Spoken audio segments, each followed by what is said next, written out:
আসসালামু আলাইকুম। ওয়ালাইকুম সালাম। আরে সবুজ মান্না ভাই না? আমাকে চিনছেন? হ্যাঁ। এই যে আমাদের পিয়ার আমার দোকান ছিল, ও চিনছেন? হ্যাঁ, ওই যে চার দোকানদার। জি জি। হ্যাঁ। এখন কি আমি এই যে দোকান টোকান সাইডে দিয়ে এখন কি আমার ভুলে গেছেন? এখন সাকিব খানের সাথে আপনাকে দেখি, ওই সাকিব আল হাসানের সাথে দেখি, এখন কি আমাকে কি ভুলে গেছেন? আরে না, মানুষকে মানুষ ভুলে, মানুষ বাচ্চা থাকলে অবশ্যই দেখা।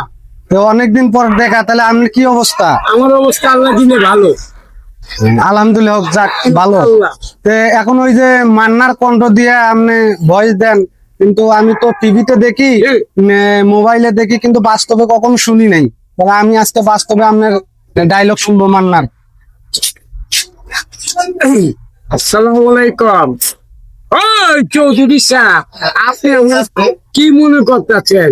মাগার, আপনি জানেন না এই দেশে মাগার নিলাম, তুমি জানো না? ওই আমি রিস্কাওয়ালা হইতে পারি, তাতে কি হয়েছে আপনি জানেন না? আমার বাজান আমার কইছে, ওই মাগার বড় লোকের ইজ্জত ছিনাই নিতে আর গরিবের পেটে লাথি দিতে।